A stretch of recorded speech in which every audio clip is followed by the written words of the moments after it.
بسم اللہ الرحمن الرحیم الحمد للہ رب العالمین والصلاة والسلام علی اشرف الانبیاء وسید المرسلین اما بعد رب اشرح لی صدری ویسر لی امری واحلل عقدۃ من لسانی یفقہوا قولی ربنا زدنا علما اللہم فقہنا فی الدین۔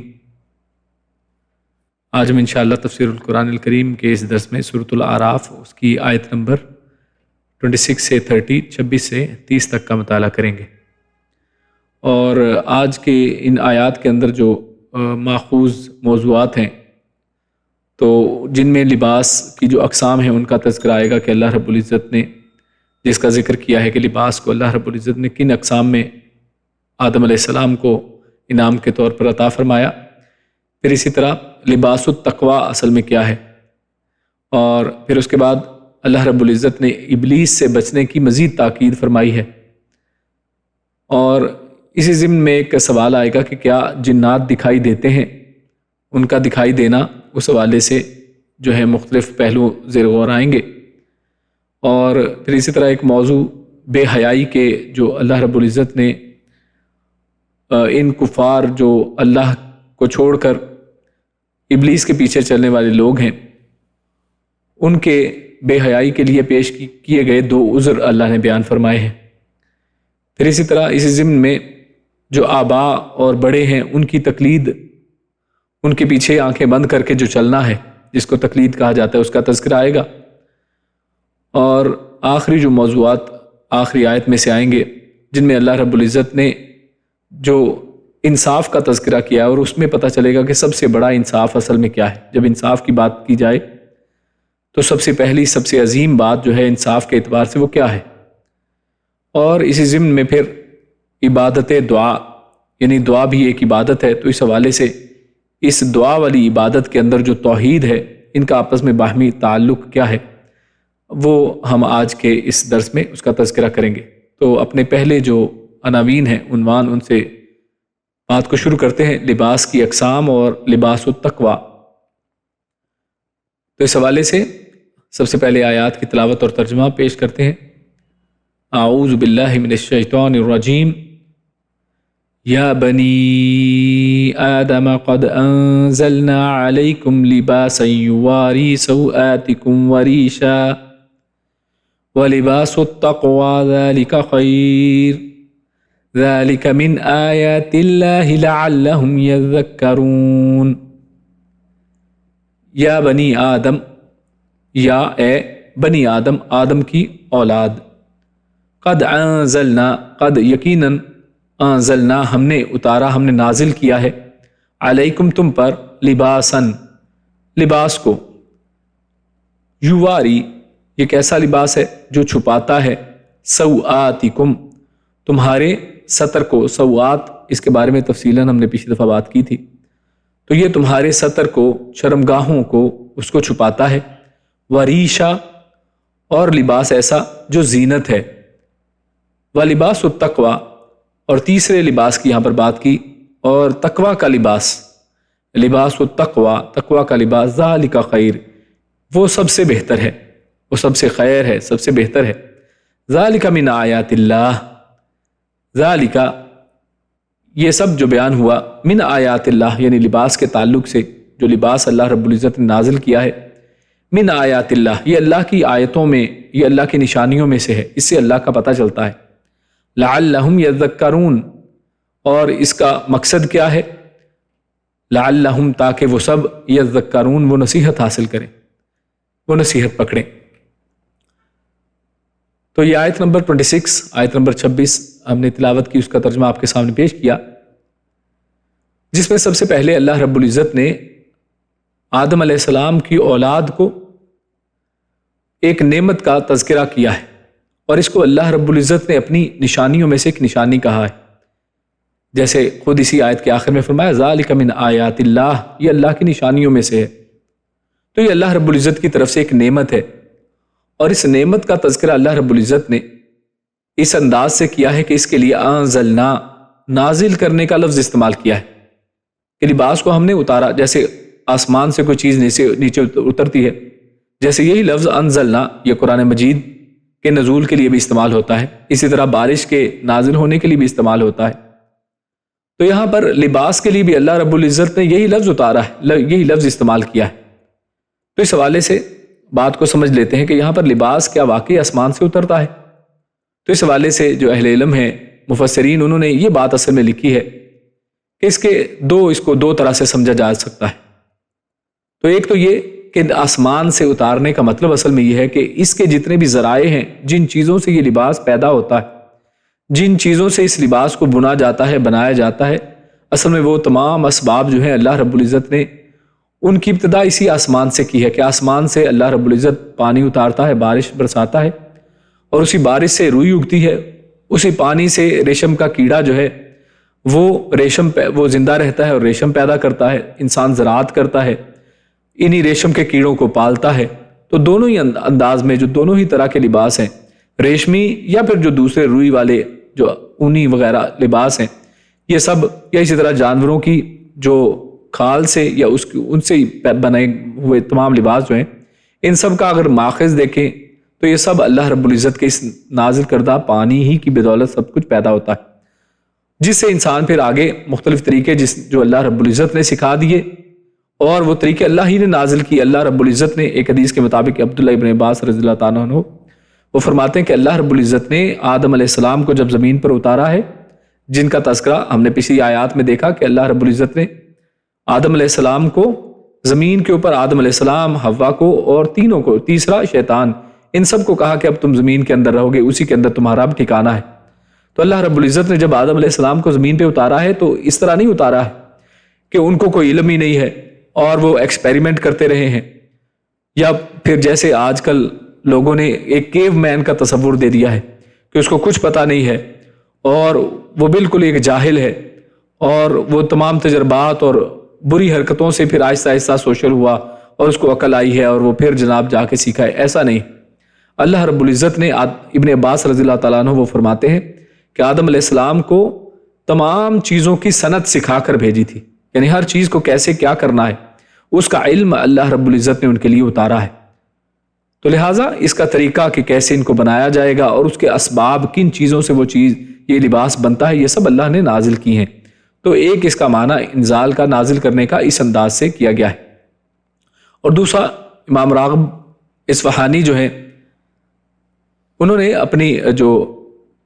لغت کے اندر جو انزلہ کے لفظ کو کہا ہے کہ یہاں پر اس کا معنی اصل میں خالقہ ہے، کہ یہاں پر لفظ جو انزلہ ہے اس کا ترجمہ کیا جائے گا اس نے پیدا کیا، یعنی ہم نے اتارا کی بجائے ہم کیا کہیں گے، انزلنا کا معنی پیدا کرنا بھی اصل میں ہوا کرتا ہے۔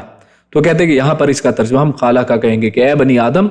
ہم نے تمہارے لیے لباس کو پیدا کیا، یعنی یہاں پر بھی وہی بات ہے کہ لباس کے تمام جو ذرائع ہیں اللہ نے ان کو ہی، اللہ ہی نے پیدا کیا ہے۔ اور اس کی دلیل یہ بھی ہے کہ اس کا معنی خالقہ کیا جا سکتا ہے۔ دلیل کیا ہے؟ دلیل سورۃ الحدید آیت نمبر 25 ہے، جس میں اللہ رب العزت نے لوہے کے بارے میں یہی بات کہی ہے، وَأَنزَلْنَا الْحَدِيدَ، کہ اللہ نے لوہے کو اتارا۔ تو یہاں پر بھی انزلنا مبانا خالقہ کیا جا سکتا ہے کہ ہم نے لوہے کو تخلیق کیا، لوہے کو پیدا کیا۔ ہم دیکھتے ہیں کہ لوہا بھی اسی طرح پہاڑوں سے اور عاطفی شاؤں سے اور ان ذرائع سے لوہا آتا ہے۔ تو یہ دونوں ہی معنی، دونوں ہی انداز میں اس کو سمجھنا، یہ دونوں میں کوئی تناقض نہیں ہے سمجھنے میں، بلکہ مزید جو ہے وہ کلیئرٹی آ جاتی ہے۔ تو دونوں ہی انداز میں اس کا معنی کیا جا سکتا ہے۔ اور اس حوالے سے یہ جو آیت میں اللہ رب العزت نے لباس کے اتارے جانے کی بات کی اور وہ اس کا مقصد بیان کیا، یواری سوآتکم وریشا، تاکہ وہ چھپاتا ہے تمہارے ستر کو اور زینت دیتا ہے تمہیں۔ تو اس حوالے سے شاہ عبد القادر اپنی تفسیر معزز القرآن میں وہ لکھتے ہیں کہ دشمن نے جنت کے کپڑے تم سے اتروائے، جیسا کہ ہم نے پچھلی آیات میں دیکھا تھا، اس شیطان کے وسوسے کی وجہ سے انہوں نے، آدم اور حوا نے اس درخت کو کھا لیا، اس کو چکھ لیا، اور اسی سے ان کی شرمگاہیں ظاہر ہو گئیں، ان کے کپڑے اتر گئے، اور وہ دونوں جنت کے اور آگ، جنت کے جو پتے تھے ان کو ڈھونڈنے لگ گئے، اور اس سے انہوں نے اپنے آپ کو کور کیا ہے۔ تو دشمن جو تھا شیطان، اس نے تو جنت کے کپڑے اتروائے، وہ تو یہ پسند کرتا ہے کہ انسان بے حیائی کی طرف آئے، اس کے کپڑے اتر جائیں، لیکن اللہ رب العزت اس کی اپنی طریقہ کار ہے۔ اللہ رب العزت نے پھر ہم نے تم کو دنیا میں لباس کی تدبیر سکھا دی، تو اس کے مقابلے میں اللہ رب العزت نے، یعنی دشمن کیا کام کرتا ہے، اور اللہ رب العزت کی ہدایت اور نور، اللہ رب العزت انسان کو ہدایت دیتا ہے، انسان کو لباس کی طرف لے کر آتا ہے، بے لباسی کی طرف نہیں۔ شیطان انسان کو بے حیائی کی طرف لے جاتا ہے، جبکہ اللہ رب العزت انسان کو حیا کی طرف، لباس کی طرف اور زینت کی طرف لے کر آتا ہے، اس کی تدبیر اللہ نے سکھائی ہے۔ اچھا، یہاں پر دو الفاظ استعمال کیے گئے ہیں لباس کے تعلق سے، جس کی وجہ سے ہم نے موضوع یہاں سے یہ نکلتا ہے کہ اللہ رب العزت نے لباس کے مختلف انداز، لباس کے مختلف جو طریقے ہیں اور اقسام ہیں ان کا یہاں پر بیان کیا ہے، اور 3 قسمیں یہاں پر بنیادی طور پر بیان کی گئی ہیں۔ لباس یواری سوآتکم، یعنی وہ لباس کہ جس سے جسم کو ڈھانپا جاتا ہے۔ سوآت کی ہم نے پچھلی دفعہ تفصیلاً بات کی تھی کہ وہ چیز جو انسان کو بری لگتی ہے اور انسان چاہتا ہے کہ یہ چیز ظاہر نہ ہو، اس کا اترنا انسان کو بری لگتا ہے، تو وہ شرم گاہیں اس سے مراد ہے۔ تو مطلب کہ جسم کے وہ حصے جنہیں چھپانا ضروری ہے ان کا لباس، یعنی یہ انتہائی ضروری اصل میں لباس ہے کہ جو سطر کو چھپانے کے لیے کافی ہے۔ اور وریشہ کہہ کر یعنی یہ نہیں کہ صرف اللہ رب العزت نے وہ لباس پہننا سکھایا یا صرف وہی صرف ضروری ہے، بلکہ وریشہ بھی کہہ دیا کہ لباس جو حسن اور رعنائی کے لیے، انسان کی زیب و زینت کے لیے ضروری ہے، اللہ رب العزت نے وہ بھی اتارا ہے، وہ بھی اللہ رب العزت نے اس کا طریقہ اور سلیقہ سکھایا ہے۔ یعنی لباس کا مقصد ستر پوشی بھی ہے اور زینت بھی ہے، یہ دونوں ہی مقاصد لباس کے اندر آتے ہیں، جن کا خصوصاً یہاں پر تذکرہ بنیادی چیزوں کا کر دیا گیا ہے۔ ہاں، اس کے علاوہ ہم دیکھتے ہیں کہ اللہ رب العزت نے بے شمار دیگر لباس جو ہیں قرآن کریم کے اندر ہم دیکھتے ہیں۔ سورۃ النحل آیت نمبر 81 میں اللہ رب العزت نے ارشاد فرمایا وَجَعَلَ لَكُمْ سَرَابِيلَ تَقِيكُمُ الْحَرَّ وَسَرَابِيلَ تَقِيكُمْ بَأْسَكُمْ، اللہ فرماتا ہے کہ اور اس نے یعنی اللہ رب العزت نے تمہارے لیے کچھ قمیض یعنی سرابیل جس کو قمیض کہتے ہیں وہ ایسی بنائی جو تمہیں گرمی سے بچاتی ہیں، اور کچھ قمیصیں جو تمہیں تمہاری لڑائی میں بچاتی ہیں۔ تو لباس اس کا مطلب مختلف طرح کا ہے، یعنی وہ لباس جو انسان کی شرمگاہوں کو چھپانے والا ضروری لباس ہے، پھر وہ لباس جو انسان کے زیب و زینت کے لیے ہے، انسان کے خوشنمائی کے لیے، حسن کے لیے ہے، اور اسی طرح وہ بھی لباس ہے جو انسان کی دیگر ضروریات مثلا سردی، گرمی وغیرہ سے انسان کو بچاتا ہے، چوٹ وغیرہ سے بچاتا ہے۔ جنگ کے اندر انسان جو زرہ بختر وغیرہ زرہ بختر پہنتا ہے، زرہ پہنتا ہے، تو وہ چوٹ لگ جانے سے انسان کو بچاتی ہے، لڑائی میں انسان کو بچاتی ہے تیر تلوار سے۔ تو لہٰذا یہ تمام طرح کے لباس جو ہیں، یہ آج کل بلٹ پروف جیکٹس اور یہ ساری چیزیں جو ہیں وہ اسی ضمن میں آ جاتی ہیں۔ تو یہ تمام چیزیں اللہ رب العزت نے فرمایا کہ وَجَعَلَ لَكُمْ، یہ اسی نے اصل میں بنائی ہیں، یہ اسی نے اصل میں ان سب کی ترکیب سکیم اور انسان کے دماغ میں اس کا طریقہ یہ اللہ رب العزت ہی کی ذات نے ڈالا ہے، یہ اللہ رب العزت کے سکھائے گئے طریقے۔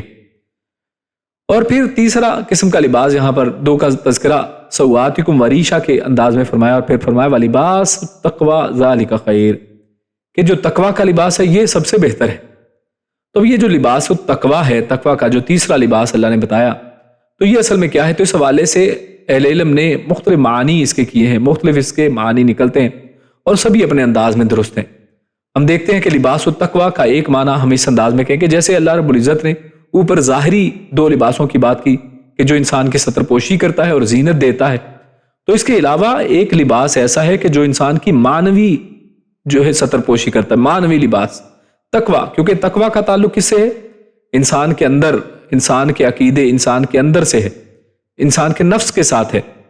اور یہ لباس، یہ جو تقویٰ کا لباس ہے یہ سب سے بہتر ہے، لہٰذا تم اس کا اہتمام بھی کرو، یعنی صرف ظاہری لباس کا نہیں بلکہ تقویٰ کا لباس جو ہے اس کی بھی فکر کرنی چاہیے، اس کا اہتمام کرنا چاہیے۔ کیوں؟ ذالک خیر، یہ سب سے بہتر ہے، اور وہ کیا ہے؟ وہ پرہیزگاری ہے، کہ یہ نہیں کہ لباس اوپر سے تو انسان نے اپنے آپ کو بچا لیا لوگوں کی نظروں سے، لیکن دوسری طرف گناہوں کی دلدل میں پھنستا ہے اور اپنے آپ کو بچاتا نہیں ہے۔ تو یہ پرہیزگاری کا لباس بھی ضروری ہے، اللہ کا خوف، ایمان، عمل صالح، یہ سب جو ہیں یہ مختلف تقویٰ ہی کے معنی میں اس کو لیا جا سکتا ہے۔ اور اس کی دلیل جس کی تفسیر ابن کثیر کے اندر اس کی تفصیل بیان کی گئی ہے،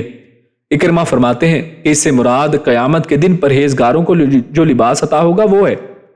یعنی یہ بھی کہا گیا کہ پرہیزگاروں کا لباس جو قیامت والے دن ملے گا وہ ہے اصل میں لباس التقویٰ۔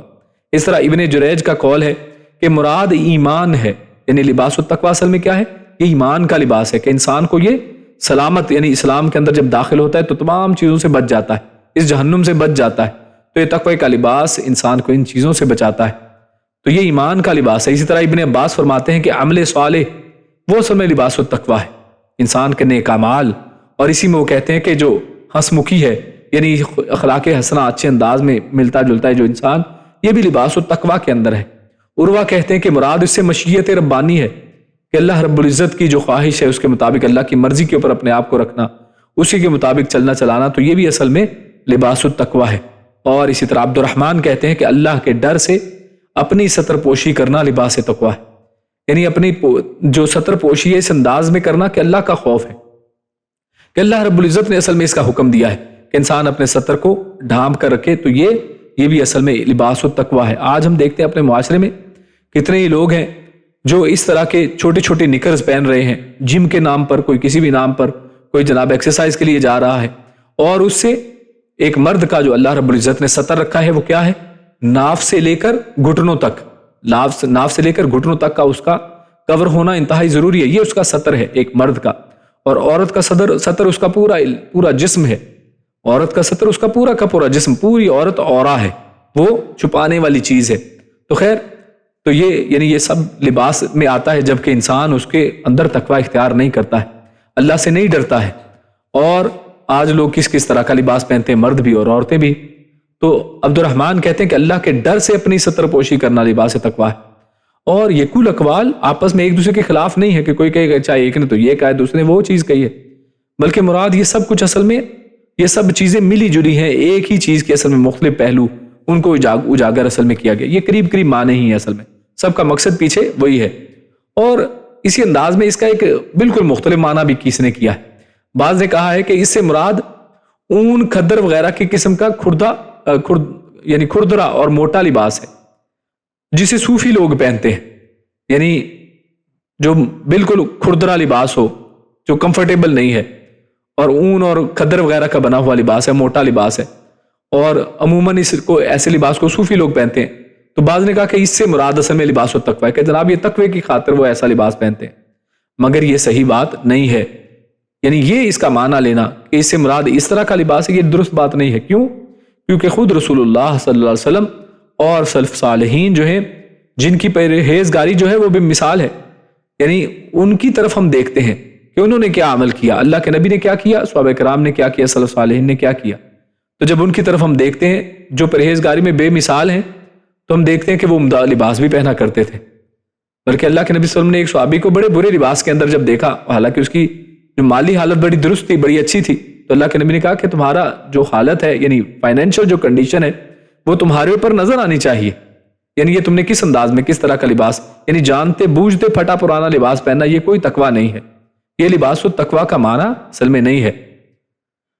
تو جو یہ معنی اصل میں کیا گیا نا کہ یہ ایک یعنی صوفیت کی طرف سے، کہ اس کے اندر انسان بڑا اپنے آپ کو یہ سمجھے اور کہے کہ میں اس طرح کا کھردرا اور موٹا لباس پہنوں تو یہ شاید لباس التقویٰ ہے، تو یہ اصل میں بات نہیں ہے، کیونکہ اللہ کے نبی صلی اللہ علیہ وسلم سے یہ ثابت نہیں، صحابہ کرام سے، اہل سلف کے عمل سے ہمیں یہ نہیں ملتا ہے، جبکہ یعنی وہاں سے تو ہمیں یہ ملتا ہے کہ عمدہ لباس بھی پہنا گیا ہے اور وسعت کے باوجود سادہ لباس بھی پہنا گیا۔ ہاں، سادہ لباس کی بات ہے، ضرور ہے، انسان سادہ لباس پہنے، ضروری نہیں ہے کہ اس کے اندر بہت کچھ ہونا چاہیے، یعنی بے شمار جو ہم یعنی دونوں طرف ایکسٹریم پہ نکل جاتے ہیں، تو دوسری ایکسٹریم بھی نہیں ہونی چاہیے۔ اور بعض نے زیرہ وغیرہ یعنی فوجی لباس مراد لیا ہے، جیسے ہم نے اوپر بھی بات کی ہے، جو دشمن سے بچاؤ کا ذریعہ ہے، جیسے قرطبی رحمہ اللہ نے اس کا تذکرہ کیا ہے، تو یہ بھی بات اس میں آتی ہے۔ خیر، ہاں یہ ضرور ہے کہ لباس التقویٰ کے معنی کو اگر مزید سمجھا جائے تو ہم اس انداز میں کہہ سکتے ہیں کہ تقویٰ اصل میں کس کو کہتے ہیں؟ اللہ رب العزت کے خوف سے، اللہ کے ڈر سے انسان پرہیز کرے، بچے ہر حرام چیز سے، ہر بری چیز سے، ہر وہ چیز جس کو اللہ نے منع کیا ہے، تو وہ اصل میں یہ تقویٰ کے معنی کے اندر آتی ہے۔ تو پھر یہ ضرور ہے کہ جس لباس کی ممانعت آئی ہے وہ نہ پہنا جائے، تو یہ بھی اصل میں لباس التقویٰ ہو جائے گا، کہ اللہ رب العزت نے جس لباس سے روکا ہے اس سے انسان رک جائے، تو یہ لباس التقویٰ ہوا، کہ اللہ نے یعنی انسان نے اللہ کے خوف سے وہ لباس اختیار کیا ہے کہ جس سے اللہ خوش ہوتا ہے، جس سے اللہ نے منع کیا ہے اس سے بچتا ہے، اور جس کا اللہ نے حکم دیا اس کے اوپر عمل کرتا ہے۔ تو شاہ عبد القادر رحمہ اللہ وہ لکھتے ہیں کہ اب وہی لباس پہنو جس میں پرہیزگاری ہو، یعنی جو مرد ہیں وہ ریشمی یا پھر اسی طرح زعفرانی رنگ، جو ہندو یعنی بھگوا کا کلر جس کو کہتے ہیں، وہ کلر یا اس طرح کا لباس جو ریشمی لباس ہے وہ نہ پہنے، اللہ کے نبی صلی اللہ علیہ وسلم نے منع کر دیا، شریعت نے منع کر دیا، تو لہٰذا جو شخص اس کے اوپر عمل کرتا ہے یعنی اس سے منع رہتا ہے تو اصل میں اس نے تقوی اختیار کیا ہے۔ اور اسی طرح مرد کا لباس ایسا نہ ہو جو ٹخنوں کو ڈھانپ لے، اللہ کے نبی صلی اللہ علیہ وسلم نے بڑی سختی سے اس کے اوپر یعنی وعید بھی سنائی ہے کہ جس شخص کا جو ستر ہے، جس شخص کا جو لباس ہے اس کے ٹخنوں سے جتنا نیچے ہوا وہ جہنم کے اندر جائے گا، وہ آگ میں جلے گا۔ تو لہٰذا یہ بڑی بھیانک اس کے اوپر سزا اللہ کے نبی صلی اللہ علیہ وسلم نے ارشاد فرمائی ہے، تو لہٰذا اس سے بچنا چاہیے۔ اچھا، بعض لوگ اس سے بھی ایک غلط فہمی کا شکار ہوئے ہیں۔ بعض کہتے ہیں کہ یہ جناب اللہ کے نبی صلی اللہ علیہ وسلم نے تو ساتھ تکبر کی بھی بات کی ہے کہ کوئی شخص فخر کے ساتھ اور تکبر کے ذریعے سے اگر ایسا ٹخنوں کے اوپر اگر کپڑے کو لٹکاتا ہے تو پھر اصل میں غلط ہے، جبکہ وہ لوگ اس بات سے غافل ہیں کہ اللہ کے نبی صلی اللہ علیہ وسلم نے یہ بھی فرمایا ہے کہ اصل میں لباس کا ٹخنوں سے نیچے ہونا ہی تکبر ہے۔ اسی حدیث کے اسی طرح کے الفاظ ہیں اس سے ملتے جلتے کہ لباس کا ٹخنوں سے نیچے لٹکنا ہی اصل میں تکبر ہے۔ یعنی یہ نہیں کہ آپ کہیں کہ میں نے ٹخنوں کے نیچے لٹکایا ہے، میں ایسا ہی کروں گا اور میں نے تکبر کے لیے تو نہیں کیا ہے۔ ہاں، یعنی یہ بات اصل میں درست نہیں ہوگی۔ یہ دوسری بات ہے کہ اللہ کے نبی صلی اللہ علیہ وسلم نے یہ بھی فرمایا ہے کہ اگر کسی شخص کا لباس ٹخنوں سے اوپر ہے، لیکن اگر کبھی کسی وجہ سے جیسے سوتے ہوئے میں یا انسان رکوع کرتا ہے یا سجدے میں جاتا ہے، تو ایسی صورت میں کچھ صورتوں میں اگر وہ ٹخنوں سے نیچے چلا جاتا ہے تو اب یہ اس کا نظریہ عقیدہ نہیں تھا، اس کا مقصد نہیں تھا، وہ چلا گیا بے دھیانی میں یا کسی وجہ سے، تو اس کے اوپر پھر کوئی انشاءاللہ پکڑ نہیں ہے۔ تو خیر بات چل رہی تھی کہ مرد کا لباس ایسا نہ ہو جو ٹخنوں کو ڈھانپ لے، اور جو منع ہوا ہے سو نہ کرے، اور عورت کے لیے کیا منع ہے؟ بہت باریک یا تنگ لباس نہ پہنے، کوئی لوگوں کو بدن نظر آئے اور اپنی زینت عورت نہ دکھائے۔ تو یہ اصل میں یہ ساری چیزیں بھی لباس و تقوی کے معنی کے اندر یہ داخل ہیں۔ خیر آخر میں اللہ رب العزت کا کیا فرماتے ہیں؟ ذالک من آیات اللہ لعلہم یذکرون، کہ یہ لباس کی عطا، یعنی یہ اصل میں اس کو اللہ نے کس سے جوڑا ہے؟ آیات اللہ۔ یہ لباس بھی اللہ کی نشانیوں میں سے ایک نشانی ہے۔ اللہ کو پہچاننا ہو تو انسان اسی سے پہچان لے کہ اس کے الٹ یہ شیطان ہے، شیطان کا راستہ ہے کہ جو لباس سے ہٹاتا ہے، اور اللہ رب العزت انسان کو حیا کی طرف لے کر آتا ہے۔ یہ اللہ رب العزت ہونے کا ثبوت ہے۔ یہ اللہ کی نشانیوں میں سے ایک نشانی ہے کہ اللہ نے یہ لباس انسان کو عطا فرمایا، اس کی سوجھ بوجھ دی ہے، اور یہ انسان کے اصل میں یعنی بالکل جو سلیم الفطرت انسان ہے اس کے اندر یہ چیز موجود ہے کہ انسان اپنے آپ کو ڈھانپے۔ تو یہ لباس اللہ کی عطا، اللہ کی نشانیوں میں سے ہے، اور فرمایا لعلہم یذکرون،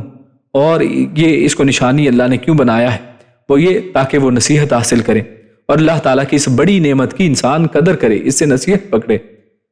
یا نصیحت حاصل کریں اور برے کاموں سے بچیں۔ یعنی نصیحت حاصل کرنے کا مقصد کیا ہے؟ تاکہ انسان لباس التقویٰ کو اختیار کرے، برے کاموں سے بچ جائے۔ تو یہ اللہ رب العزت نے اس انداز میں، کیونکہ انسان جب لباس پہنتا ہے تو بے شمار بیماریاں اس سے دور ہو جاتی۔ انسان جب ایکسپوز کرے گا اپنے جسم کو، جو عورتیں اپنے جسم کو اریاں کر کے زمین یعنی سڑکوں کے اوپر گھومتی پھرتی ہیں، تو کیا لوگ ان کی طرف کس نگاہ سے دیکھتے ہیں؟ کیا وہ عورتیں اپنے آپ کو ایکسپوز کرنے کے بعد اتنی محفوظ رہتی ہیں کہ جتنی وہ عورتیں ہیں جو اپنے آپ کو پردے کے اندر رکھتی ہیں؟ تو لہٰذا اس کے اندر انسان جو ہے برے کاموں سے بچ جاتا ہے۔ جب انسان اپنے آپ کو ڈھانپتا ہے، اس لباس کو اختیار کرتا ہے، تو اللہ نے اس کے اندر زینت بھی رکھی ہے، شرم اور حیا بھی رکھی ہے، اور اس کے اندر اللہ رب العزت نے حفاظت بھی رکھی ہے، اور برے کاموں سے انسان بچ جاتا ہے۔ اس کے بعد ہم اپنے اگلے موضوع کی طرف چلتے ہیں، جس میں ہمارے سامنے دو مضمون آئیں گے۔ اس میں اللہ رب العزت نے ابلیس سے بچنے کی تاکید فرمائی ہے، اور ایک سوال کا جواب ہمیں ملتا ہے کہ کیا جنات دکھائی دیتے ہیں؟ تو آیتیں سب سے پہلے آپ کے سامنے آیت ہے، آیت نمبر 27، یا بنی آدم لا یفتننکم الشیطان كما أخرج أبويكم من الجنة ينزع عنهما لباسهما ليريهما سوآتهما إنه يراكم هو وقبيله من حيث لا ترونهم إنا جعلنا الشياطين أولياء للذين لا يؤمنون۔ یا بنی آدم، اے آدم کی اولاد، لا یفتننکم، لا نہ، یفتنن، یہ فتنہ کا لفظ جو ہم اردو میں بھی استعمال کرتے ہیں وہی ہے اصل میں، وہ چھپائی یہاں پہ، تم سب کو، یعنی نہ فتنے میں ڈالے تم سب کو، الشیطان شیطان، کما جس طرح، اخرجا اس نے نکلوا دیا، ابویکم، ابوی یعنی ابوی یہ دونوں ماں باپ کے بارے میں یہ دو کا صیغہ ہے، جیسے تم سب کے ماں باپ کو اس نے نکلوا دیا، من الجنہ جنت سے، ينزع عنہما، ينزع وہ اترواتا تھا، عنہما ان دونوں سے، لباسہما ان دونوں کا لباس، لیوریہما تاکہ وہ دکھائے ان دونوں کو، سوآتہما ان دونوں کے ستر ان کے جو پوشیدہ ہیں، انہو بے شک وہ، یراکم وہ دیکھتا ہے تم سب کو، ہوا وہ بھی، وقبیلہ اور اس کا قبیلہ بھی، یعنی اس کے قبیلے میں سے جو لوگ ہیں وہ بھی دیکھتے ہیں تم سب کو، اور وہ بھی دیکھتا ہے تم سب کو، من حیث من سے حیث جہاں، لا ترونہم لا نہیں ترو تم سب دیکھ سکتے، ہم انہیں یعنی تم ان کو نہیں دیکھ سکتے، اس جگہ سے وہ تم سب کو دیکھتا ہے اور اس کے قبیلے والے بھی۔ انا جعلنا الشیاطین انا بے شک ہم، جعلنا ہم نے بنایا ہے، الشیاطین شیاطین کو، اولیاء دوست، للذین ان لوگوں کا جو لا یؤمنون جو ایمان نہیں لاتے، یعنی بے شک اللہ تعالیٰ فرماتا ہے کہ ہم نے بنایا ہے شیطانوں کو ان لوگوں کا دوست جو ایمان نہیں لاتے ہیں، یعنی بے ایمان جو کافر لوگ ہیں ان لوگوں کے دوست اللہ نے شیطانوں کو بنا دیا۔ تو یہ آیت نمبر 27 ہم نے تلاوت کی، اس کا ترجمہ آپ کے سامنے پیش کیا۔ تو اللہ فرماتا ہے یا بنی آدم لا یفتننکم الشیطان کما اخرج ابویکم من الجنہ۔ تو ہم نے پچھلی آیات کے اندر دیکھا تھا، پچھلے درس کے اندر، کہ کس طرح سے شیطان نے ایک وسوسہ آدم اور حوا علیہ السلام کے سامنے رکھا، اور وسوسہ ان کو یہ ڈالا کہ اگر جس درخت سے اللہ رب العزت نے تمہیں روکا ہے وہ یہ چاہتا ہے کہ تم ہمیشگی کی جو ہے وہ جنت کو کھو دو، تم اس میں ہمیشہ نہ رہ سکو، اور یعنی تم ہمیشہ زندہ رہ سکو یا پھر جنت میں ہمیشہ رہ سکو، تو اس طرح سے اس نے دھوکہ دیا اور آدم اور حوا کے کان کے اندر ایک وسوسہ ڈالا اور ان دونوں کو نکلوا دیا۔ یہ ہم تذکرہ پچھلی دفعہ پڑھ آئے ہیں۔ تو اللہ رب العزت نے غور کیجئے کہ یہاں پر اسی تذکرے کو یہاں پر دوبارہ کیا ہے کہ اے بنی آدم، تم شیطان کے اصل میں فطرے میں نہ پڑ جانا، ہرگز شیطان تمہیں فطرے میں نہ ڈالنے پائے۔ کیوں؟ کیونکہ اس نے اس سے پہلے یہ فطرہ تمہارے جو باپ دادا ان کو بھی ڈالا تھا۔ اور یہاں پر ایک اور بات کی ہے، کما اخرج ابویکم، جیسے تمہارے باپ دادا کو، تمہارے والدین کو اس نے نکلوا دیا تھا۔ تو اصل میں انسان کی نفسیات، انسان کی سائیکالوجی ہے جو ہے وہ ایسی ہے کہ انسان کو اگر کوئی بات مثلا ڈائریکٹ کہی جائے نا کوئی، تو انسان بعض اوقات اس کو سیریس لیتا ہے، بعض اوقات نہیں لیتا ہے۔ لیکن اگر اس کو کہا جائے کہ یہ نہ صرف تمہارا دشمن ہے بلکہ تمہارے والدین کے ساتھ اس نے فلاں فلاں کام کیا تھا، اس کو فلاں جگہ سے نکلوا دیا تھا، یا جیسے اس مثال میں شیطان نے تمہارے والدین کو اصل میں بہکایا تھا اور ان دونوں کو جنت میں سے نکلوا دیا تھا، یعنی اس نے دشمنی تمہارے والدین کے ساتھ کی ہے، تو کیا کوئی شخص، کوئی غیرت مند شخص ایسا ہو سکتا ہے کہ جو اپنے والدین کے دشمن کو اپنا دوست بنائے؟ تو ایسا کسی اولاد کے حوالے سے انسان تصور نہیں کر سکتا ہے کہ انسان اپنے جو حقیقی والدین ہیں، یعنی جو اس کے ماں باپ جنہوں نے اس کو پیدا کیا، اگر اس حوالے سے، ان کے حوالے سے قریبی جو بات کرے، تو اگر ان کو کسی نے اس طرح سے، کوئی ان کا دشمن ہے، اس نے ان کو کسی جگہ سے نکالا ہے، تو انسان کبھی اس کے ساتھ دوستی نہیں گاڑتا ہے، اس کو ہمیشہ اپنا دشمن ہی سمجھتا ہے۔ اس کے جو ہے فتنے کے اندر وہ کبھی دوبارہ نہیں آتا ہے، کہ اسے پتا ہے کہ یہ میرے والدین کا بھی دشمن ہے، اس نے میرے والدین کو یہاں سے نکلوایا تھا۔ تو اللہ رب العزت نے اسی نفسیاتی بات کو یہاں پر لایا ہے، انسان کی نفسیات کو، کیونکہ اللہ رب العزت سے زیادہ کون جانتا ہے، وہ ہمیں سمجھتا ہے کہ ہم کس طرح سے، کس انداز سے ہم سمجھ سکتے ہیں، ہماری نفسیات کس طرح سے کام کرتی ہے۔ تو اللہ رب العزت نے وہی بات یہاں پر کی، ہمارے والدین کا حوالہ وہ ہمیں دیا کہ اس نے تمہارے والدین کو یہاں سے نکلوایا تھا، اور اس نے ان دونوں کے لباسوں کو اتروا دیا تھا۔ یعنی ایک والدین کے حوالے سے اگر کوئی شخص یہ بتائے کہ یہ اس طرح کا تمہارا دشمن ہے کہ تمہارے والدین کو اس نے برہنہ کر دیا تھا، ان کا لباس اتروا دیا تھا، تو اس دشمن کے حوالے سے ہمارے دل کے اندر اور زیادہ غیرت پیدا ہوگی کہ اس کے ساتھ دشمنی ہماری اس سے بھی زیادہ پکی اب ہو گئی ہے، ہم اس کو کبھی اپنا دوست نہیں بنا سکتے ہیں۔ تو پھر اس کے فتنے میں آنے کی کیا بات، ہم اس کے قریب بھی نہیں جائیں گے، اس کو ہم اپنا دوست بالکل نہیں سمجھ سکتے، اس کو اپنا دشمن سمجھیں گے، اس کی ہر بات کو ہم یعنی اور انداز میں دیکھیں گے جیسے کسی دشمن کی بات کو سوچا سمجھا جاتا ہے۔ اس کے اوپر جس انداز میں انسان غور و فکر کرتا ہے اس انداز میں ہم دیکھیں گے، یعنی اس کے اندر پھر خوش گمانی نہیں ہوتی ہے کہ انسان کہے کہ نہیں جناب، انسان کو خوش گمان ہونا چاہیے، اور اس کے حوالے سے شاید وہ پازیٹیو کچھ سوچ رہا ہو، یا دشمن ہو سکتا ہے آپ کے لیے کچھ خیر کی بات بھی کرتا ہو، تو دشمن آپ کے لیے کبھی خیر کی بات، اور خصوصاً یہ دشمن، ایسا دشمن کہ جو آپ کے والدین کا دشمن ہے، جو آدم اور حوا کا دشمن ہے، جس نے ان کو جنت سے نکلوا دیا تھا، تو وہ تمہیں کہیں فتنے میں نہ ڈالنے پائے۔ لا یفتننکم، اور یفتننکم میں نون کے اوپر شدت ہے، تشدید ہے، اور یہ شدت کے لیے ہوتی ہے، ہرگز نہ فتنے میں ڈالے۔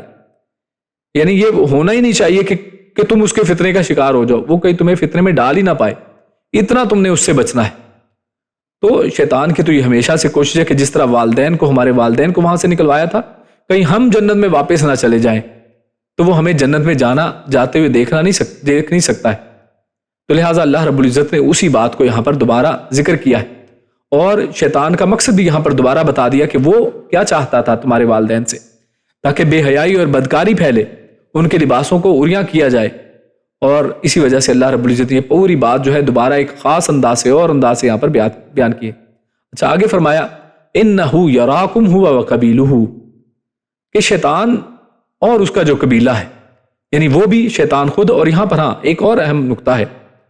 وہ یہ ہے کہ پچھلی آیات کے اندر ہم نے دیکھا کہ وہاں پر خصوصاً ابلیس کی بات شروع ہوئی، آدم اور حوا، اور اسی طرح ابلیس کا جو قصہ ہم نے اس سورت کے اندر، سورۃ الاعراف کے اندر پڑھنا شروع کیا، تو اس میں ابلیس کے حوالے سے بات چل رہی۔ اب یہاں پر اس کو شیطان کہا جا رہا ہے، تو بعض لوگ اس سے بھی ایک گمراہی اور ایک غلط نتیجے کی طرف پہنچتے، وہ کہتے ہیں کہ شیطان اصل میں کوئی چیز نہیں ہے، کسی اینٹی کا، کسی شخص کا نام نہیں ہے، بلکہ شیطان یہ صرف ایک صفت ہے۔ تو وہ ایک کا رد کر دیتے ہیں اور دوسری طرف چلے جاتے ہیں، جبکہ اس میں بھی درمیانہ رویہ جو ہے قرآن و سنت کی روشنی میں اگر ہم دیکھیں تو یہ دونوں ہی باتیں جو ہیں ان کو ساتھ ساتھ لے کر چلنا چاہیے۔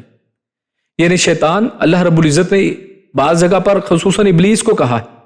یعنی بعض جگہ پر شیطان اگر کہا جا رہا تو اس سے مراد صرف ابلیس ہی ہے، یعنی وہ ایک اینٹی، ایک جن، اس کا نام ہے، اس کو شیطان کہا جاتا ہے۔ اور پھر اس کا قبیلہ، یعنی جو اس شیطان صفت لوگ ہیں بے شمار جو ہیں، اس کا بھی تذکرہ قرآن و سنت کے اندر ہمارے سامنے آتا ہے۔ تو یہ دونوں ہی انداز میں، بلکہ اس کو ایک اور انداز میں بھی سمجھا جا سکتا ہے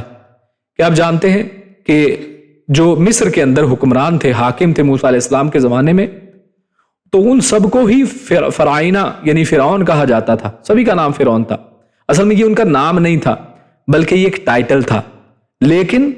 یعنی بعض اوقات جب قرآن مجید میں فرعون کا لفظ آتا ہے تو اس سے مراد یہ ٹائٹل نہیں ہوتا ہے کہ کوئی بھی فرعون، نہیں، وہاں پر خاص اس فرعون کا تذکرہ ہے جو موسیٰ علیہ السلام کے زمانے میں، اور جس کا تعلق موسیٰ علیہ السلام کے ساتھ، جس کی بات چیت ہوتی ہے، جو موسیٰ علیہ السلام کی قوم کے اوپر ظلم کرتا ہے اور جس سے موسیٰ علیہ السلام اپنی قوم کو آزاد کراتے ہیں۔ تو بعض اوقات اس سے مراد وہ خاص بھی ہے اور بعض اوقات اس سے مراد وہ عام بھی ہے، یعنی اور یہاں پر جیسے اس میں شیطان کو بعض اوقات شیاطین جب کہا جائے تو اس سے مراد شیاطین جنات میں سے اور انسانوں میں سے دونوں ہی آ جاتے ہیں، کہ وہاں پر صفت کے طور پر شیطان کو لیا جائے گا، اور بعض اوقات شیطان سے مراد خصوصاً یہ ابلیس ہی ہوا کرتا ہے۔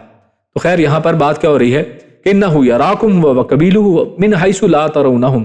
کہ وہ اور اس کے قبیلے، وہ اور اس کے جو ساتھی ہیں اسی جیسے جو دوسرے ہیں، یعنی شیطان۔ اور شیطان کیا ہے، ہم نے پچھلے آیات کے اندر اس کی وضاحت میں پڑھا تھا کہ کان من الجن، وہ جنوں میں سے تھا، یعنی مراد اس کا قبیلہ کیا ہے کہ جنات، یعنی شیطان ابلیس خود اور اس کا قبیلہ، یعنی مراد جنات جو ہیں، وہ ہمیں کہاں سے دیکھتے ہیں کہ جہاں سے ہم اس کو نہیں دیکھ سکتے، ان کو نہیں دیکھ سکتے، یعنی ایسا دشمن، یعنی یہ پہلے تو دشمنی اس کی بات کرے کہ تمہیں وہ فتنے میں نہ ڈالے، اور جس نے تمہارے باپ داد یعنی والدین کو وہاں سے نکلوا دیا تھا، تو اب اس دشمن کے بارے میں اور بتایا جا رہا ہے کہ دشمن خطرناک کتنا ہے۔ یعنی دشمن کے بارے میں تو پہلے بات کر دی، اس کے بارے میں غیرت دلا دی، اب غیرت دلانے کے بعد دشمن کے بارے میں محتاط ہونے کے حوالے سے بیان کیا کہ یہ ایسا دشمن ہے کہ جس کو تم دیکھ نہیں سکتے وہ تمہیں دیکھ سکتا ہے۔ یعنی ایسے دشمن سے پھر کتنا محتاط رہنا ضروری ہے، کتنا چوکنا رہنا ضروری ہے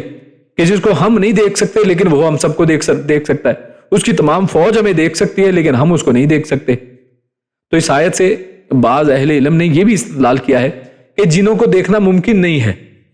یعنی اس آیت سے وہ معنی لیتے ہیں جیسے یہاں پر بیان ہے، اور ظاہر یہی کہتا ہے کہ ہم سب جو ہیں جن ان کو نہیں دیکھ سکتے ہیں جبکہ وہ ہمیں دیکھ سکتے ہیں، وہ اور یعنی ابلیس خود اور اس کا قبیلہ ہمیں دیکھ سکتا ہے۔ تو بعض اہل علم نے کہا کہ جنوں کو دیکھنا ممکن ہی نہیں ہے، مگر یہ استدلال صحیح نہیں ہے کہ ان کا دکھائی دینا کسی وقت بھی ممکن نہ ہو۔ ہاں عموماً وہ نظر نہیں آتے ہیں، لیکن ان کے بارے میں یہ کہنا کہ وہ نظر آتے ہی نہیں ہیں، تو اس حوالے سے ہم دیکھتے ہیں کہ قرآن و سنت میں کیا ہے۔ تو احادیث میں ہے کہ رسول اللہ صلی اللہ علیہ وسلم نے جنوں کو دیکھا ہے، اللہ کے نبی صلی اللہ علیہ وسلم کا جنوں کو دیکھنا یہ ثابت ہے۔ اور اسی طرح ایک ہم روایت جو ہے وہ آپ لوگوں نے سن رکھی ہے کہ جس میں ابو ہریرہ رضی اللہ تعالیٰ عنہ کے حوالے سے کہ اللہ کے نبی صلی اللہ علیہ وسلم نے جب ان کو بطور یعنی جو اس زمانے میں کہہ لیں کہ جو زکوٰۃ کے طور پر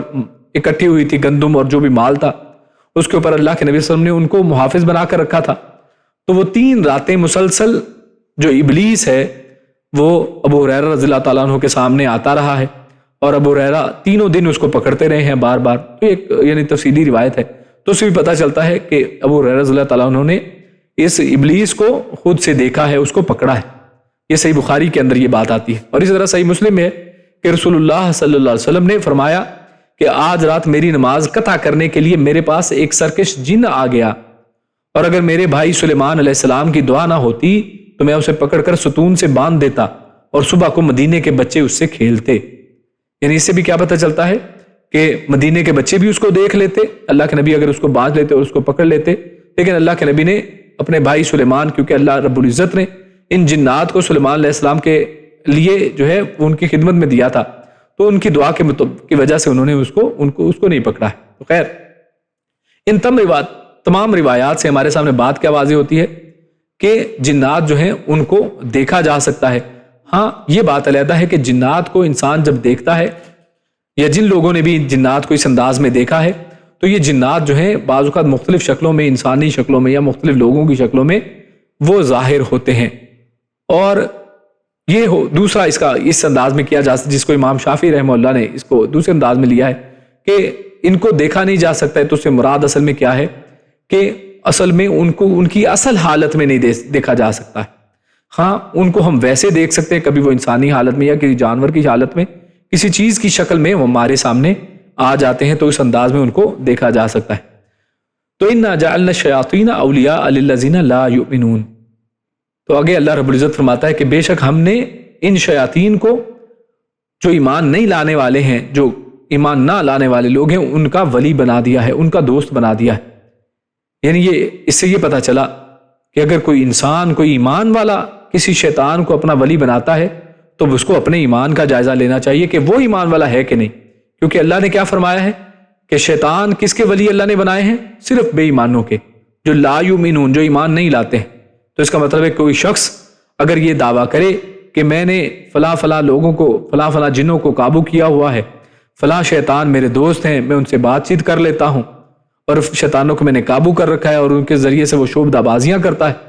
تو وہ شخص اپنے ایمان کا جائزہ لے کہ وہ مومن ہے کہ نہیں. کیونکہ شیاطین کس کے دوست ہیں؟ یہ اصل میں ایمان والوں کے دوست نہیں ہوا کرتے. کیوں؟ کیونکہ اوپر پوری بات آئی کہ یہ شیاطین، یہ ابلیس، اس کا قبیلہ، اور خصوصاً شیاطین جو شیطان صفت ہیں، کیونکہ جنات میں بھی دونوں طرح کے ہیں، کچھ مومن بھی ہیں لیکن زیادہ تر ان کی میجورٹی جو ہے وہ اصل میں شیاطین ہیں، یعنی جو بری خصلت رکھنے والے ہیں. اور ان میں سے صرف چند ہیں جو ایمان لائے، جن کا تذکرہ قرآن مجید میں بھی ہے. تو بہت چند لوگ جو ہیں ان میں جنات کے اندر جو مومن ہیں، جو ایمان کی طرف آتے ہیں. تو یہ شیاطین جو ہیں یہ کن کے دوست ہوتے ہیں؟ صرف جو لا یؤمنون، جو ایمان نہیں لاتے ہیں. تو بے ایمان قسم کے لوگ ہی اس کے دوست اور اس کے خاص شکار بنتے ہیں. تاہم اہل ایمان پر بھی وہ بعض اوقات کیا کرتے ہیں؟ ڈورے ڈال لیتے ہیں. اسی لیے تو شیطان جو ہے وہ ایمان والوں کے راستوں میں بیٹھتا ہے، جیسے ہم نے پچھلی دفعہ آیات کے اندر پڑھا تھا، سورۃ الاعراف کی شروع ہی کی آیتوں میں آیا تھا کہ اس نے کہا تھا کہ میں ان کے راستے میں صراط مستقیم کے اوپر بیٹھوں گا ان کو بہکانے کے لیے. تو لہٰذا وہ ایمان والوں کے راستے میں آتا ہے، ان کے اوپر ڈورے ڈالتا ہے، ان کو بہکاتا ہے، اور کچھ نہیں تو ان کو بدعات میں مبتلا کر دیتا ہے. کیوں؟ کیونکہ بدعات اور بدعت ایک ایسی چیز ہے کہ جس میں انسان مبتلا ہو جائے تو اس سے نکلنا بہت ہی مشکل ہے. وہ کیا وجہ؟ کیونکہ بدعت کے اندر انسان کے ذہن میں یہ ہے کہ یہ کوئی نیکی کر رہا ہے، اور کوئی نیکی کو کیوں چھوڑے گا جب وہ اس کو نیکی سمجھ کے کرتا ہے.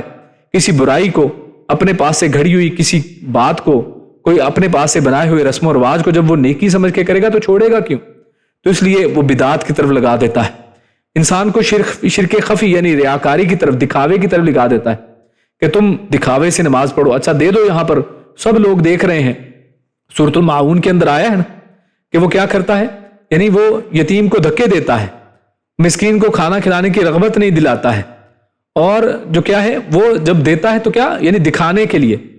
اور جبکہ عام برتنے کی جو چیزیں، کیونکہ اس میں دکھاوا نہیں ہوتا ہے، وہاں پر اس سے منع کرتا ہے. برتنے کی چیزیں اگر اس سے مانگ لو تو وہاں نہیں دے گا. ہاں جہاں پہ اسے پتا ہے میری فوٹو بنے گی میری تصویر بنے گی، یہاں پر کچھ اس سے فائدہ حاصل ہو جائے گا، لوگوں کے سامنے واہ واہ ہوگی، وہاں پر وہ کام کرتا ہے۔ تو یہ شرک کے اندر، شرک خفی کے اندر، یعنی جو دکھاوا ہے اس کے اندر ڈالتا ہے، اور اسی طرح بعض اوقات شرک کبیر یعنی اکبر جو ہے اس کے اندر ڈال دیتا ہے۔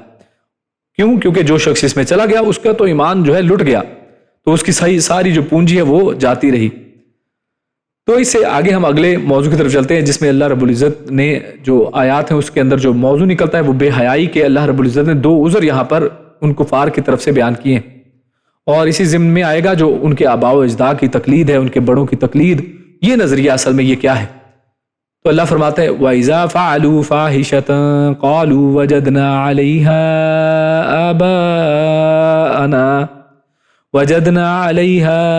آبَاءَنَا وَاللَّهُ أَمَرَنَا بِهَا قُلْ إِنَّ اللَّهَ لَا يَأْمُرُ بِالْفَحْشَاءِ أَتَقُولُونَ عَلَى اللَّهِ مَا لَا تَعْلَمُونَ۔ وَإِذَا، اور جب، فعلوا وہ سب کریں، فاحشہ کوئی بے حیائی، فاحشہ کا کام، کوئی بے حیائی کا کام، قالوا تو وہ سب کیا کہتے ہیں، یعنی کفار کی بات ہو رہی ہے کہ کفار جب بے حیائی کا کام کرتے ہیں تو کیا کہتے ہیں؟ وجدنا، ہم نے پایا، علیہ اس کے اوپر، آباءنا اپنے باپ دادا کو، یعنی ہم نے تو اپنے باپ دادا کو اس کے اوپر پایا ہے، وہ بھی یہی کرتے تھے۔ واللہ، اور اللہ، امرنا بہا اللہ نے ہمیں حکم دیا ہے، امارا حکم کو کہتے ہیں، اس نے حکم دیا ہے ہمیں، بہا اس کا، یعنی ہم نے اپنے باپ داداؤں کو اس کے اوپر پایا ہے اور اللہ نے ہمیں اس کا یہ حکم دیا ہے۔ قل، آپ فرما دیجئے، ان اللہ، بے شک اللہ، لا یأمر بالفحشاء اللہ ہرگز نہیں حکم دیتا، بالفحشاء بے حیائی کا، فحاشی کا، اتقولون کیا، تقولون تم سب کہتے ہو، علی اللہ اللہ کے اوپر، ما لا تعلمون جو تم سب جانتے نہیں ہو، یعنی جو تمہیں پتہ ہی نہیں ہے وہ تم اللہ کے اوپر گھڑ کر لگا رہے ہو۔ تو یہ ایک آیت ہم نے مختصر سی آیت پڑھی، اس کا ترجمہ آپ کے سامنے رکھا۔ اس آیت میں اللہ رب العزت نے وَإِذَا فَعَلُوا فَاحِشَةً یہاں سے بات کا آغاز کیا ہے، اور فاحشةً تو فاحشہ اصل میں کیا ہے؟ فحشا، اس سے مراد وہ بے حیائی پر عبادات ہیں جو ان کفار نے ایجاد کر لی تھی۔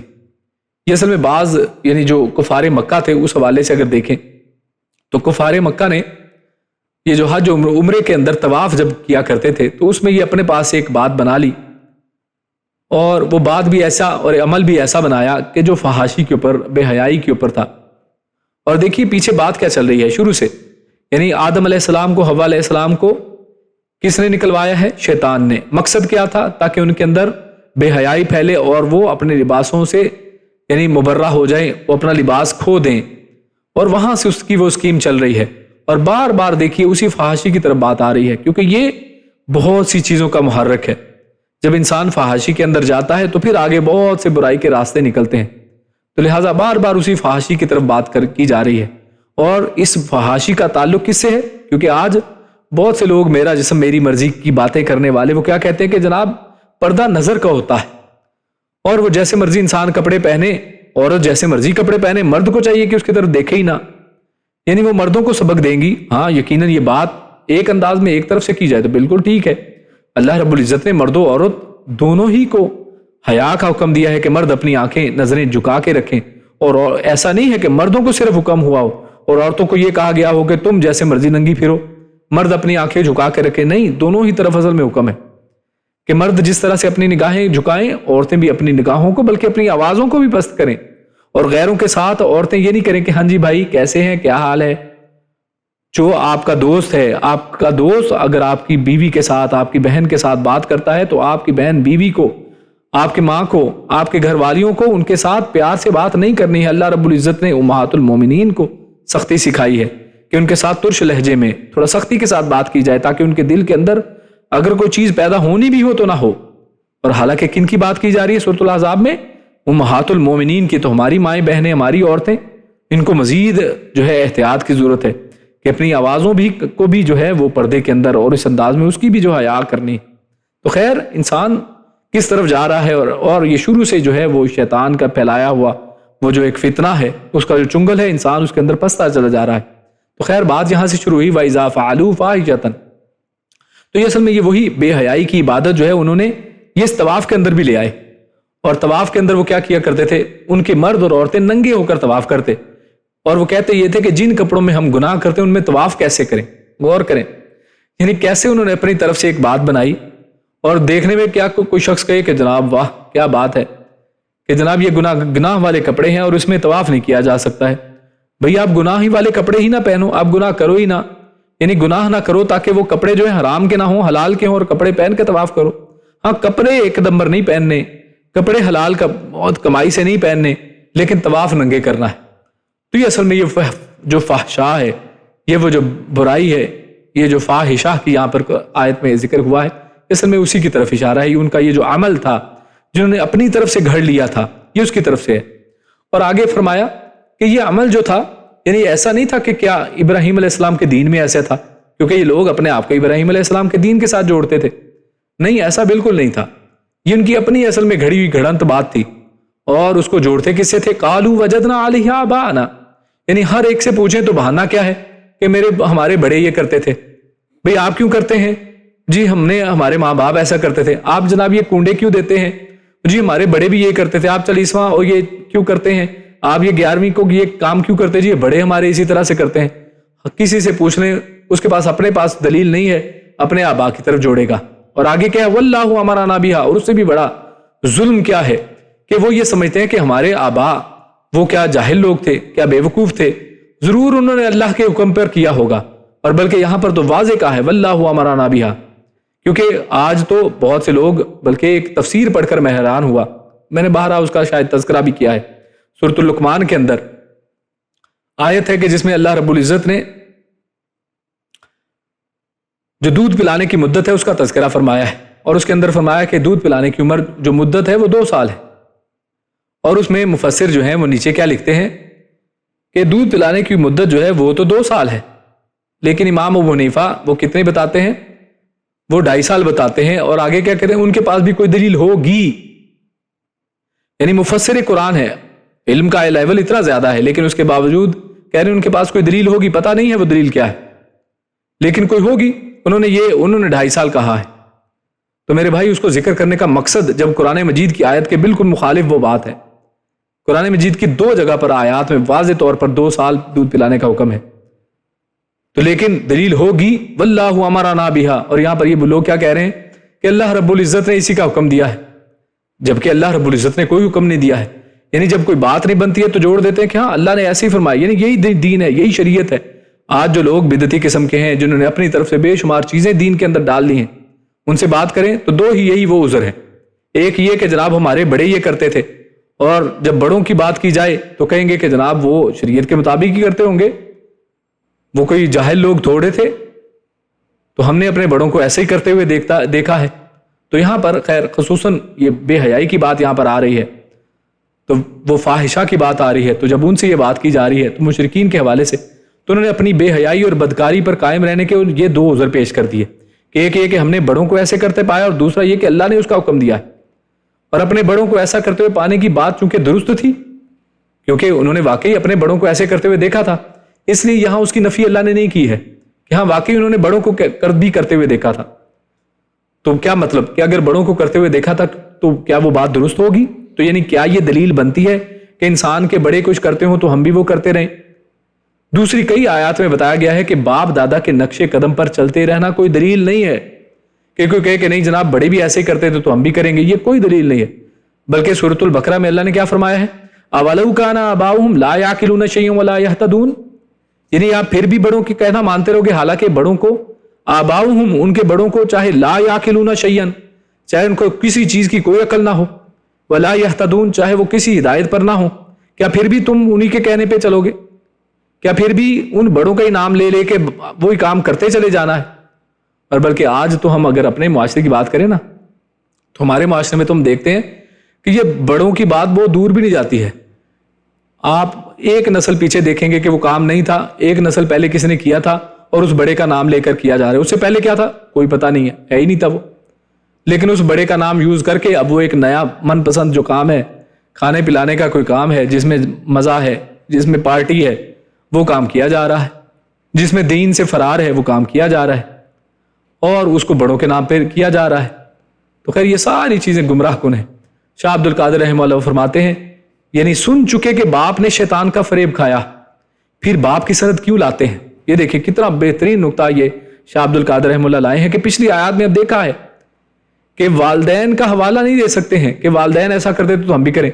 اب والدین کو تو شیطان نے گمراہ کیا تھا. پیچھے ہم نے دیکھا آدم علیہ السلام حوا علیہ السلام کو وسوسہ ڈال دیا شیطان نے, دونوں ان کے اس کے وسوسے میں آ گئے, یعنی ان سے غلطی وہاں پر وہ سرزد ہوئی, اس کے فریب کھا لیا انہوں نے. تو کیا کوئی اپنے والدین کے حوالے سے بات کر سکے جناب وہ کرتے تو ہم بھی کریں؟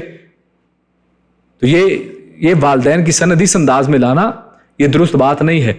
تو آگے آتا ہے کل ان اللہ لا یامر بالفحشاء. اور دوسری بات ویسے بھی اللہ رب العزت نے آگے وضاحت فرما دی کہ یہ کیسے ممکن ہے کہ اللہ رب العزت وہ فحشاء فحاشی اور بے حیائی کا حکم دے, کیونکہ پچھلی آیت میں ہم نے پڑھا کہ اللہ رب العزت تو لباس اتارنے والا ہے. اللہ رب العزت تو بے حیائی کو دور کرنے کے لیے, آپ کے ستر پوشی کے لیے, آپ کی زینت کے لیے لباس کو پیدا کرنے والا, اس کے اسباب مہیا کرنے والا ہے. وہ کیسے بے حیائی کو پسند کر سکتا ہے؟ آپ فرما دیجئے پیارے حبیب, کل آپ کہہ دیجئے ان اللہ لا یامر بالفحشاء, اللہ بالکل بھی بے حیائی کا حکم نہیں دیتا ہے. یہ ان کی اپنی باتیں ہیں, اللہ رب العزت نے ایسا کوئی حکم نہیں دیا ہے. تو یہاں پر یہ بھی ایک اور بات پتہ چلتی ہے کہ دوسرا جو عذر انہوں نے پیش کیا تھا نا کہ واللہ امرنا بہا, یعنی پہلے کی تو اللہ نے نفی نہیں کی. کیوں؟ کیونکہ واقعی ان کے آباء و اجداد ایسا کرتے تھے. لیکن یہ دوسرا عذر جو انہوں نے پیش کیا کہ اللہ نے ہمیں حکم دیا, اللہ نے اس کا جواب دیا کہ نہیں میں نے یہ حکم نہیں دیا ہے. یہ دوسرا عذر جو ہے ان کا غلط ہے, یہ ان کا ایک جھوٹ ہے, بے دلیل بات ہے, اور اس لیے یہاں اس کی تردید اللہ نے فرما دی. مطلب یہ ہے کہ جب انبیاء کی زبان سے ان کاموں کا برا اور کبھی ہونا ثابت ہو چکا, جب قرآن کے اندر ہمیں واضح یہ بات آ گئی, تو پھر یہ کیسے ممکن ہے کہ اللہ تعالیٰ اس قسم کی بے حیائی کا حکم دے؟ یہ ممکن نہیں ہے. اسی طرح آگے فرمایا اللہ نے آخر میں اتقولون علی اللہ ما لا تعلمون, یعنی تم اللہ رب العزت کے بارے میں, تم اس کے بارے میں وہ چیز کہہ رہے ہو جس کا تمہیں پتہ ہی نہیں ہے. یعنی تمہیں تو پتہ ہی نہیں ہے, جیسے میں نے پچھلی وہ قرآن مجید کے تفسیر کے حوالے سے حوالہ دیا نا کہ وہ کیا کہہ رہے ہیں کہ ان کے پاس بھی کوئی دلیل ہوگی, لا تعلمون, آپ کو پتہ نہیں ہے وہ کیا دلیل ہے, لیکن پھر بھی اس کا حوالہ دے رہے ہیں, پتہ نہیں ہے دلیل کیا ہے. لیکن یہ ہے اصل میں ڈھٹائی, یہ اصل میں وہ تقلید جامد کہ جناب جس کے اندر انسان پڑ جائے تو اس کی مت ماری جاتی ہے, چاہے وہ بڑے سے بڑا مفسر ہی کیوں نہ ہو. تو اس آیت میں ان لوگوں کو بھی سخت تنبیہ ہے جو محض باپ دادا کی رسموں کو دین سمجھ کر ان پر عمل پیرا ہونے کو ثواب سمجھتے ہیں. حالانکہ لا تعلمون, چاہے تو آپ کو کچھ بھی پتہ نہ ہو, لیکن اللہ کے اوپر جھوٹ باندھے جا رہے ہیں کہ جناب یہ بھی دین ہے, اس کے اندر بھی ثواب ہوگا. جو عید میلاد نہیں منائے گا وہ شیطان ہے, اور وہ جناب ولاں ہے, فلاں ہے, دوسروں کے اوپر فتوے ہیں, اور خود کے پاس عید میلاد منانے کا کیا ثبوت ہے؟ یہ دوست آج سے 100 سال پہلے کہاں پہ تھی, 200 سال پہلے کہاں پہ تھی, اس کا وجود کیا تھا, کوئی پتہ نہیں ہے. آج سے 50 سال پہلے اسی کو جو ہے وہ یعنی 12 وفات کہا جاتا تھا, وفات کا دن کہا جاتا تھا, اس کے بعد یہ میلاد کا دن بن گیا ہماری آنکھوں کے دیکھتے دیکھتے. یعنی میں نے خود اپنی آنکھوں سے, میری حالانکہ اتنی عمر بھی نہیں ہے, 47 ایج ہے میری, میں نے اپنی آنکھوں میں میں نے یہ پہلے یہ عید 12 وفات بھی دیکھی ہے, اور آج وہ عید میلاد کا شکل اختیار کر چکی ہے. یعنی ہماری آنکھوں کے سامنے یہ سارا کچھ ہو رہا ہے, لیکن اس کے باوجود اللہ رب العزت کے اوپر جھوٹ باندھے جاتے ہیں. تو یہ سارا یہ اصل میں وہی ہے کہ اپنے باپ دادا کی رسموں کو دین سمجھ کر ان پر عمل پیرا ہونے کو لوگ ثواب سمجھتے ہیں. اور ان جو تقلید, یعنی تقلید اصل میں کیا ہے, یعنی ویسے اگر آپ کسی عالم کی کوئی کتاب پڑھتے ہیں تو یہ تقلید نہیں ہے, کیونکہ اس کتاب کے اندر وہ حوالہ دیتا ہے قرآن و سنت کا, قرآن و سنت کی طرف سے وہ بات کرتا ہے, تو یہ تقلید کہاں سے ہوئی؟ وہ تو ایک میسنجر ہے, پیغام دے رہا ہے آگے, آپ تک پیغام کو پہنچاتا ہے, اس کی وضاحت شرح بیان کرتا ہے. ہاں تقلید کہاں پہ ہوگی کہ وہاں پر قرآن و سنت کی نصوص کے چیز مخالف ہے, پھر بھی آپ کہیں کہ نہیں یہی صحیح ہے. اور ان مقلدین کے لیے بھی جو امام پرستی, یعنی یہ جو بات چل رہی ہے نا, یہ جو انہی باپ دادا کی رسموں کو دین سمجھ کر ان پر عمل پیرا ہونے کو ثواب سمجھتے ہیں, اور اس حوالے سے بات ہو رہی ہے کہ ان مقلدین کے لیے بھی یہی بات ہے جو امام پرستی, شیخ پرستی یا کسی بھی شخصیت پرستی میں گرفتار ہے. جب بھی انہیں حق کی بات دلیل کے ساتھ پیش کی جاتی ہے وہ لاجواب ہوتے ہیں. تو کہتے ہیں کہ ہمارے بزرگوں کو کیا اس کا علم نہیں تھا, کیا وہ جاہل تھے, ہمارے بڑے یہی کرتے آئے ہیں, یعنی ہمارے بڑے تو یہی کرتے آئے ہیں, ہم بھی اسی پر قائم رہیں گے, کیونکہ ہمارے بڑے کرتے تھے تو ہم کیسے چھوڑ سکتے ہیں. اور یہی وہ خصلت ہے جس کی وجہ سے یہودی یہودیت پر آج تک قائم ہے, نصرانی جو عیسائی ہیں آج تک وہ نصرانیت پر قائم ہے, اور بدعتی بدعت پر قائم ہے. کس وجہ سے؟ یہی اصل میں بیماری ہے.